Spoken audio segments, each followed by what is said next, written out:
Professor Rodrigo, boa tarde, obrigado por conversar comigo.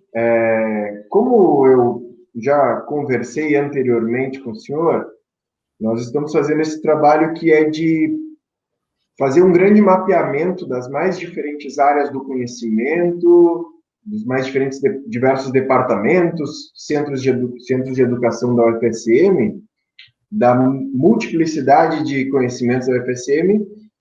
A gente está tentando fazer um mapeamento disso e ouvir relatos de vocês sobre o, o que está em movimento na universidade, tentando combater essa ideia que paira no ar, a gente sabe, sobre o fato de que a universidade, por estar com as atividades presenciais suspensas, e é o que tudo indica, seguirá assim durante um período, tentando combater essa ideia que paira no ar de que a universidade ela está parada, de que as pessoas estão em férias ou não estão trabalhando. Porque a gente sabe que já foi até argumento para se discutir corte salarial, esse tipo de coisa. Então, eu entrei em contato com o senhor para saber, o senhor está participando de diversas ações, né, de enfrentamento à pandemia, está prestando apoio técnico ao governo do estado, na questão, inclusive, do distanciamento controlado, também está trabalhando em questões da modelagem do avanço da pandemia, e eu queria começar lhe perguntando, justamente, pedindo para o senhor falar um pouco dessas ações que o senhor está desenvolvendo. Pode se focar nessas, mais para frente a gente pode falar, inclusive, de atividades de ensino e tudo mais, de orientação de trabalho, mas, em princípio, eu queria entender um pouco desses projetos e dessas ações das quais o senhor está participando. Sim, obrigado, Rafael. O trabalho é uma ideia muito interessante mesmo. Eu acho que é importante ter esse tipo de divulgação, né? E tomara que a gente mantenha isso também após a pandemia, porque, francamente, existe um estigma, uma o pessoal não entende o trabalho do professor, né, universitário, professor pesquisador e o papel da universidade na comunidade, né?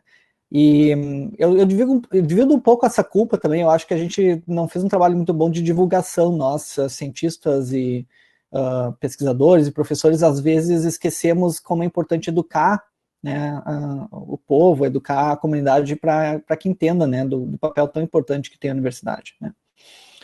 Eu nunca estive mais ocupado do que agora. Eu estou extremamente ocupado. É intenso, é trabalho dia e noite, não tem horário, é fim de semana, reuniões diárias. Então, para começar a responder a tua pergunta agora mais especificamente, né? Essa pandemia pegou todo mundo de surpresa, é um evento raro, um evento que não é muito comum acontecer no mundo, né? E a gente não tem notícias de algo dessa dimensão, dessa natureza no nosso século, né? Então, é uma coisa assim que a gente tem que aprender, tem que estudar, tem que ter muito apoio da ciência e de grupos interdisciplinares, inclusive, né? Especialmente agora falando da epidemiologia matemática, né, que é onde eu tenho me aventurado a tentar ajudar. É uma área que tem um histórico de literatura, existem né, grupos aí famosos do mundo, mas é pouca gente. Geralmente o perfil do epidemiologista é uma pessoa assim, ligada à saúde e à comunidade, assim, relações humanas. E perfil do cientista da computação, ou pessoa que faz modelagem matemática, é completamente oposto, né? Geralmente é uma pessoa mais introvertida, voltada aos números e à computação. E a intersecção entre esses dois torna, assim, difícil tu ter. A gente não tem no Brasil pessoas com essa experiência, não da forma séria que a gente precisa também, né? Tem alguns trabalhos isolados. Então a gente acaba tendo que se unir, e é o que a gente tem feito, tá? Então, eu não sou, enfim, eu não tenho envolvimento político nenhum, e eu quero deixar isso bem claro, mas eu acho que nisso o governo do estado tem acertado de ouvir pelo menos os cientistas, tá? Nem sempre é perfeito, eu sei que existem pressões políticas que não me deixam contente, mas pelo menos a gente tem voz e a gente está conseguindo ter algum diálogo, tá? A gente, então, tem grupos interdisciplinares com pesquisadores de áreas de saúde, epidemiologia, estatística, computação, etc, etc. Vários grupos, tá? Eu, por exemplo, participo de reuniões diárias com o grupo de dados, que é um grupo que trabalha muito no sistema das bandeiras, indicadores. E eu sei que é um sistema também que recebe críticas com razão, porque é um sistema novo, então a gente deve criticar todo sistema que é novo, a gente está tentando lidar de alguma forma com isso. Mas, assim, não é sem muita discussão, né? O sistema de bandeiras, eu queria que o pessoal também entendesse que existe muita, muita, muita discussão por trás, e não é um consenso sempre também. A gente tem várias visões, assim, né? E exige trabalhos de subgrupos, então, além dessas reuniões que são geralmente 1h30, 2 horas por dia, né? São outros subgrupos que ganham tarefas específicas aí para trabalhar com o grupo de dados. Eu tenho um outro grupo também, antes de fazer parte do grupo de dados, eu comecei com esse grupo também, que é o Pampa Nerds, que é um grupo mais assim voltado a fazer modelagem, simulação, usar teorias ligadas à computação para tentar entender como está o avanço da pandemia no estado do Rio Grande do Sul, né? Que a gente acha que tem assim peculiaridades muito específicas de cada região e a gente precisa ter grupos sérios tentando fazer isso também. Então esse grupo também toma muito tempo, a gente escreveu mais de 5 mil linhas de código, são reuniões, quando logo que a gente começou também diárias, né? Agora está um pouco menos, a gente tem feito reuniões menos assim intensas, mas volta e meia aparece uma demanda e a gente tenta lidar com ela, e também tentando dar um apoio à tomada de decisão aos municípios, aos estados. E assim, puxa, isso aqui se bifurca tanto, a gente tem grupos que eu estou participando, grupos de aplicativos, então tentando auxiliar no desenvolvimento e na divulgação e no estudo piloto com um aplicativo lá da Universidade Federal de Santa Catarina para rastreamento de contatos, que vai ser agora a próxima coisa importante, que a gente sabe que essa pandemia, o vírus vai estar com a gente por um tempo. O rastreamento de contatos vai ser um próximo episódio aí que vai ser bem importante, e entra questões muito delicadas de segurança de dados e privacidade, né? E além dos aplicativos, a gente tem aí grupos também ligados a ações para desinfecção, então a gente faz um rodo de desinfecção ultravioleta com um grupo aí da UFSM, da FURG, é um rodo com uma lâmpada, tipo essas lâmpadas fluorescentes, só que ela usa uma luz ultravioleta para fazer desinfecção de hospitais e tal, né? E a gente está agora expandindo isso para também outras aplicações de desinfecção, né? Tem um grupo na FSM que usa para desinfecção de máscaras também, uma tecnologia semelhante. Então, assim, olha, é super, super intenso. Eu fico feliz, por um lado, que exista uma busca da ciência nesse momento, que o pessoal tenha levado a sério e tentado olhar para a ciência para buscar como enfrentar a pandemia. Por outro lado, é bastante frustrante, né, ver que a gente tem tamanha ignorância em posições de tomada de decisão muito importantes, né, notavelmente na presidência da República, que é um absurdo, assim, mas assim também em municípios, a gente vê coisas muito bizarras, assim, realmente preocupantes, assim, o nível de educação desses tomadores de decisão, às vezes, né. Mas em grande parte, eu acho que o Rio Grande do Sul, dentro do Brasil, pelo menos, tem sido menos grave. Essa situação tem se organizado de alguma forma, tá? Além disso, né, a gente segue com as aulas em rede. Eu tento fazer, e eu quero deixar bem claro, eu sei que a CEDUFSM também, eu não sei a posição oficial da CEDUFSM, mas assim, a gente tem muitos colegas que são muito críticos à educação em rede, e eu concordo que a gente precisa também ser crítico quanto a isso. Não é ensino à distância, existe uma ciência por trás do ensino à distância, não dá para a gente do dia para a noite achar que a gente vai transformar a universidade, cursos presenciais em cursos EAD, né? Não é isso.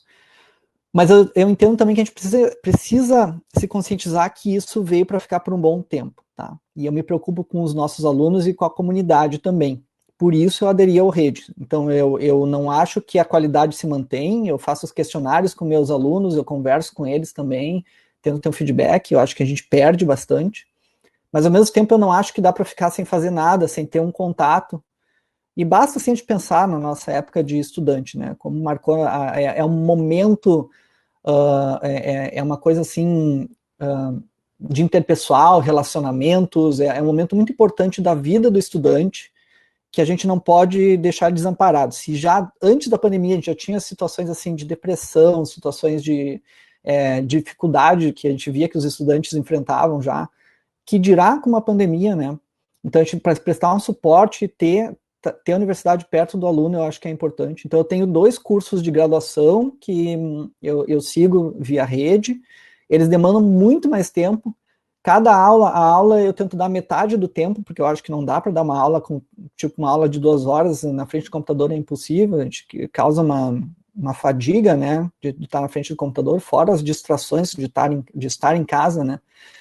Além disso, e a questão de banda e tal, né, nem todo aluno vai conseguir, e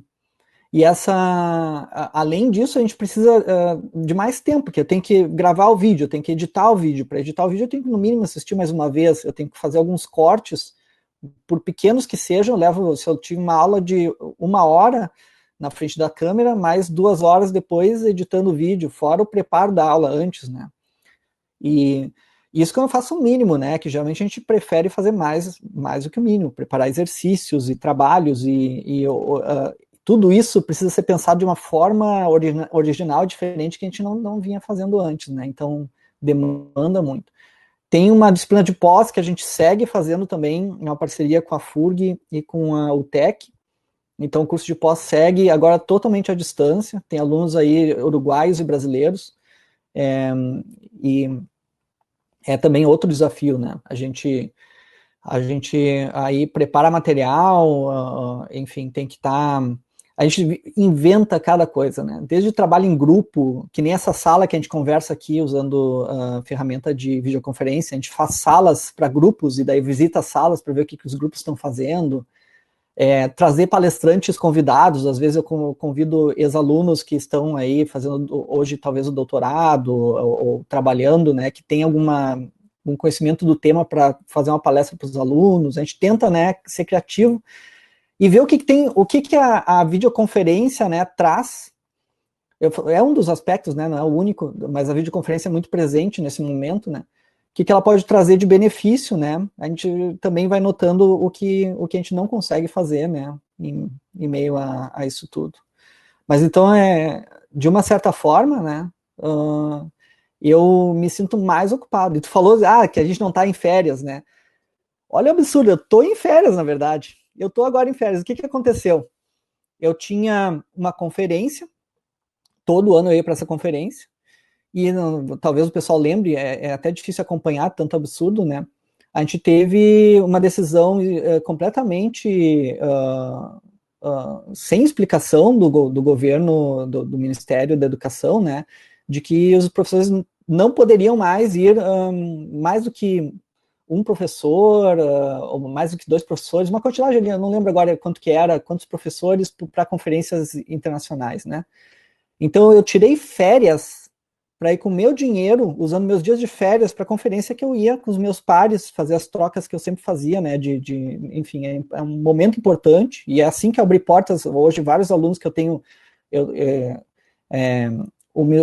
humildade à parte, né? Eu tenho conseguido colocar alguns alunos aí para carreiras no exterior e tal, por causa desses contatos e projetos de pesquisa em parceria com outras universidades. Eu não podia deixar de ir, né? Agendei minhas férias e agora, com o evento cancelado, eu trabalhando sem poder cancelar os meus compromissos aqui, tem vários problemas aí para serem resolvidos para manter as aulas, manter essas ações de enfrentamento à pandemia. Não posso cancelar as férias porque o governo também me diz que eu não posso fazer reajuste de férias já marcadas, né? Então eu estou de férias trabalhando aqui. Enfim. Mas é isso aí, eu sigo muito intensamente todos os colegas com quem eu tenho contato, também alguns até muito mais que eu, né? É bem intenso o trabalho, né? Todos os colegas assim que eu tenho contato, né? Em diferentes frentes.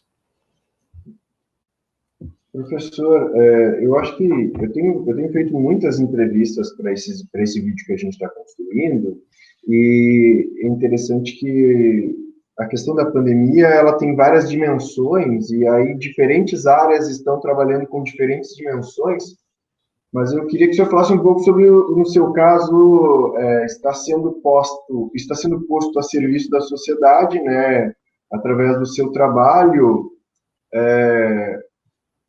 algo que está relacionado diretamente com o avançar da pandemia, com uma questão que está absolutamente diretamente ligada com a construção de políticas públicas para enfrentar a pandemia, pode ser impactada por esse serviço que, de certa forma, é um serviço que a universidade pública está prestando para a sociedade, né, para o público. Queria que o senhor comentasse um pouco sobre isso. Rafael, assim, chega a me emocionar um pouco também, porque assim, as pessoas vêm para ti como se tu tivesse uma bola de cristal, né? Elas, é muito desespero, é muito, assim, as pessoas estão querendo respostas que não existem, essas respostas não existem. É claro que a gente tenta usar o que a gente tem de ferramentas de conhecimento, mas o conhecimento é limitado, o tempo é limitado, a coisa avança rápido, né? E então, assim, o pessoal vem realmente na minha área, né, que é a área de exatas e modelagem computacional, e a gente está acostumado com solução de problemas. Eu venho de uma área que, se eu falar aqui para o leigo, parece um absurdo, porque eu venho da robótica, né? O que a robótica tem a ver com a pandemia? Mas acontece que tem muito mais a ver do que a gente imagina, porque na robótica a gente trabalha com simulações e problemas muito aplicados, né? Não é tão teórico, é uma coisa assim de realmente apagar fogo, né? A gente tem que buscar soluções em pouco tempo.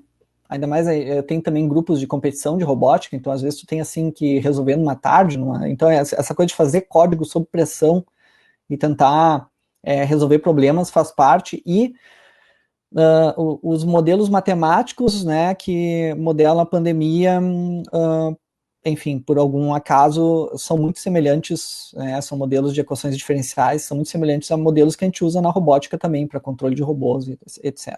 E a gente não trabalha sozinho, isso é um cuidado que a gente tem que ter, porque é muito fácil, assim, a modelagem matemática da pandemia, para quem é da área, bom, um pequeno recado que eu dou aqui para quem estiver assistindo e for da área, né, o pessoal que for, assim, da matemática, da computação, cuidado, tá? Ela é simples, em essência, as equações são simples, mas a gente tem que ter muita responsabilidade com os números, tá?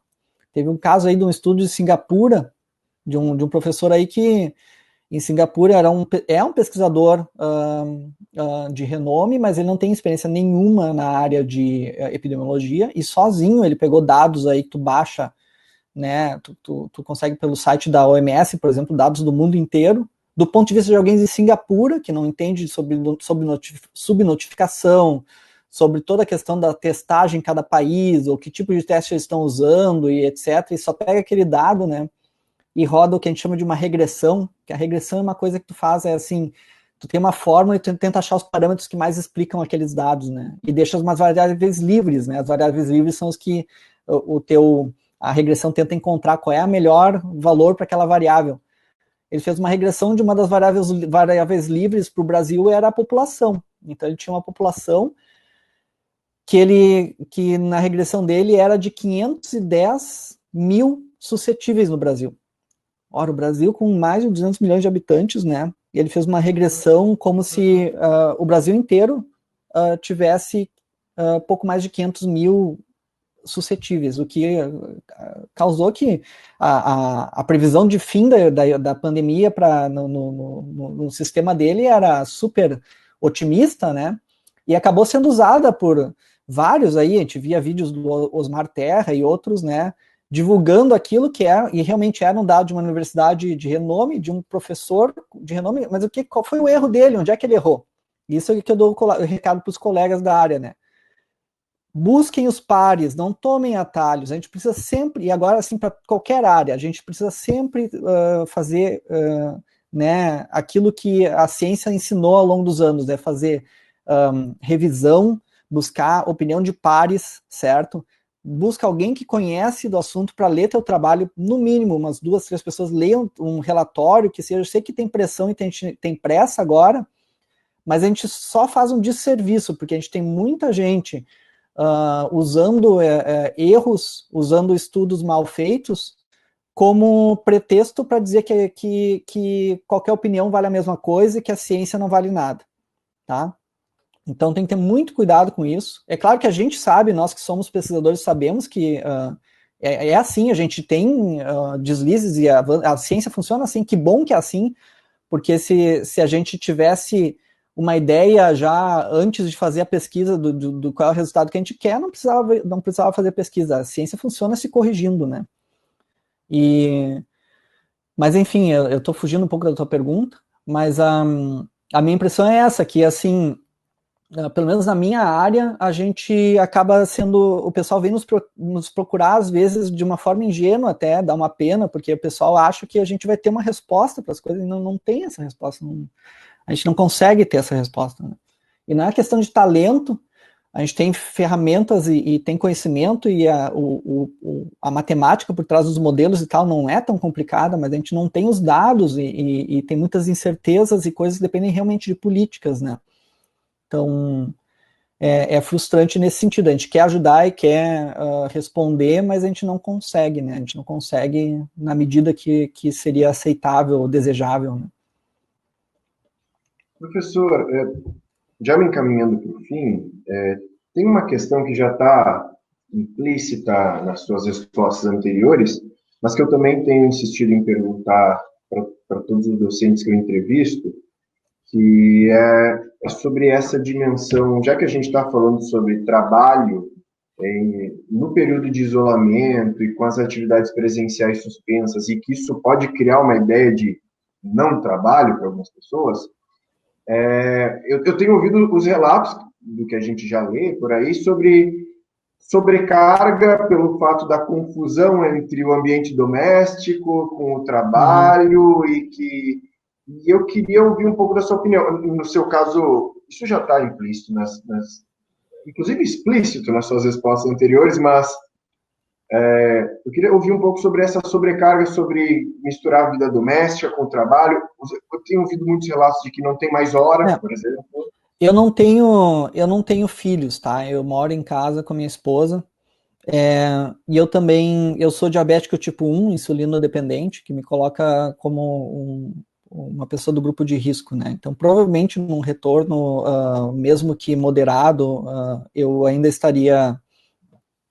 Bom, enfim, eu estou prevendo que muito provavelmente eu vou ter que continuar em regime de distanciamento maior do que os outros, até que se tenha uma vacina para isso daí. E sei lá quando que vai ser isso. Então, é longo prazo, tá? Por isso também, pensando em longo prazo, eu penso em logo investir em tentar me adaptar para essa realidade para um longo prazo. Não é que eu goste, né? Mas é uma necessidade. Eu não acho que dá para cruzar os braços e ficar só indignado. Eu preciso, de alguma forma, agir, né? Eu já trabalhava antes da pandemia também com regimes de horários assim meio, enfim, eu não era uma pessoa super organizada. Eu tenho a impressão que quando a gente trabalha com código também, até tu entrar no código, começar a fazer, te concentrar para desenvolver algum trabalho mais assim avançado, ele é de uma complexidade que exige uma certa concentração. E quando tu entra naquele transe, né, às vezes a gente chama de flow, né, a gente está num momento ali que tu se perde, tu some, só existe aquele trabalho e tu se perde naquele trabalho ali, tu não quer ser interrompido. Então é muito comum eu ter esses períodos longos aí, já antes da pandemia eu fazia isso, né, de às vezes 4, 5, 6, 8 horas trabalhando direto num tema e daí varre à noite, mas resolve, né. É muito melhor para mim 6 horas contínuas do que 1 hora por dia por 6 dias. Eu não consigo, não é a mesma coisa, né? Então, nesse sentido não mudou tanto. O que muda é que a gente acaba... O que eu vou dizer? Assim, estar em casa o tempo todo trabalha um pouco o teu psicológico, né? A gente está tentando aqui, eu e minha esposa, organizar a casa de um jeito que torne ela um pouco mais agradável para habitar. Por exemplo, isso aqui, esse é um ambiente que eu meio que criei agora, que virou um espaço para coisas como videoconferência. É meio que trendy, né? Ter os livros atrás, a estante, daí eu coloco uma luz, já tô meio que daqui a pouco eu viro um youtuber, né? Não sei. Então a gente está começando a mudar os espaços aqui em casa, os lugares. A gente tenta manter alguma rotina, então com os alunos, eu acho que isso tenho colegas que já comentaram isso, eu concordo. Com os alunos eu mantenho as aulas nos horários que eram as aulas presenciais. Minhas aulas são mais curtas, eu tenho encontros ao vivo com os alunos no mesmo horário, só que dentro daquele horário, né? Se eu tinha um slot de 2 horas, da 1h30 às 13h30, eu uso das 2 às 3 só. Eu faço um slot ali que encaixe dentro da agenda original e tento ter uma periodicidade, né?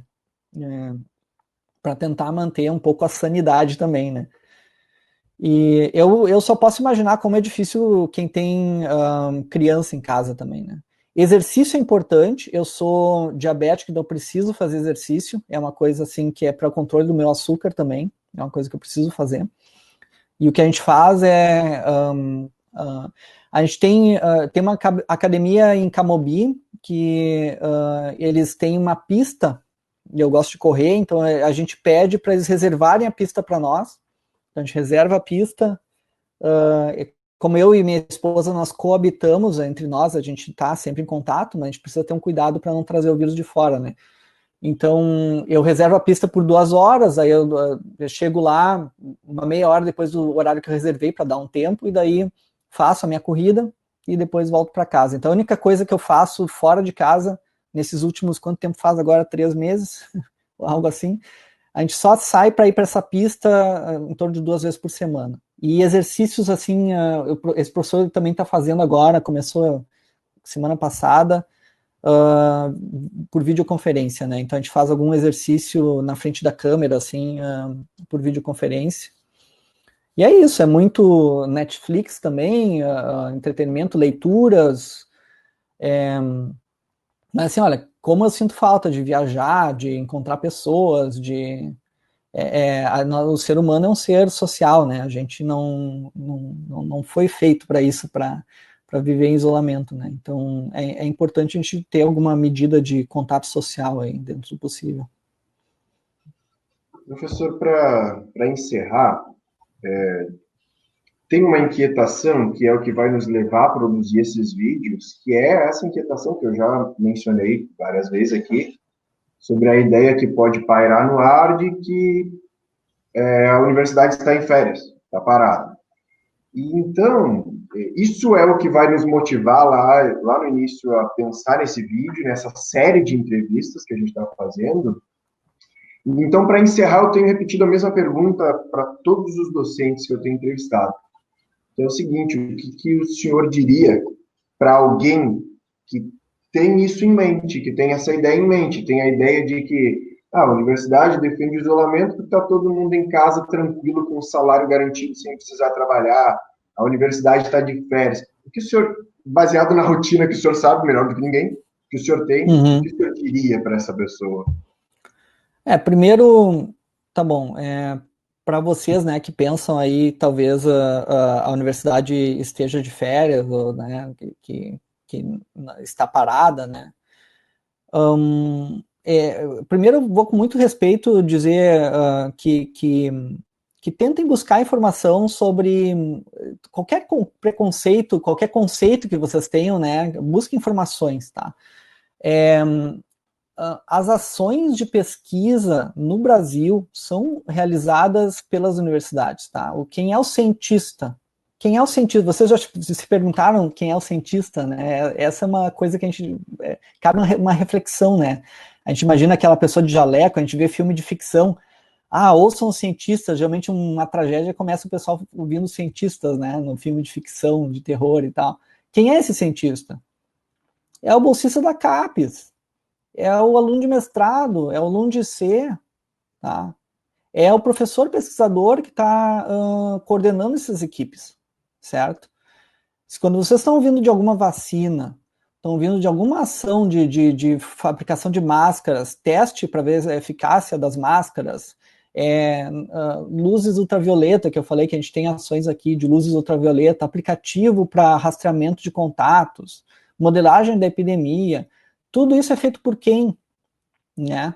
Essas pessoas não são, e assim, olha, é importante que sejam cientistas também, não dá para pensar que vai ser, é claro que a gente quer uma ajuda, é importante que a iniciativa privada participe, mas é importante também que tenha grupos independentes, né, que não tenham interesses financeiros por trás, para a gente ter opiniões ainda mais quando a gente está tendo um debate aí entre saúde e economia, que a gente sabe que muito frequentemente a gente está tendo esses debates, né? Como a gente vai colocar uma decisão, e é claro, e eu quero ser bem claro aqui que não é, eu acho que é nocivo tu tomar uma posição para um lado ou para o outro antes de entender os detalhes, porque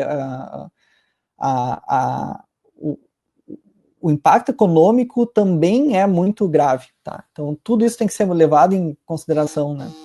Então, eu pediria para essas pessoas pensarem, tentarem ir atrás um pouco, eu garanto para elas que elas vão chegar numa universidade federal, principalmente, tá?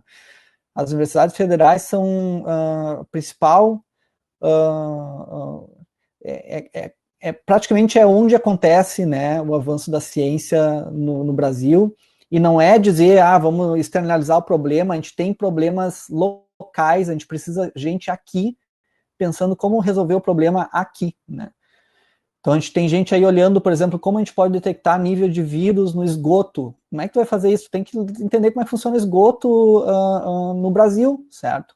Ou como a gente vai avaliar aí distanciamento social dentro do transporte público, que funciona como funciona o transporte público brasileiro, e não como os trens de Londres, ou como, não sei, o transporte público em Tóquio, ou coisa assim. A gente tem que ter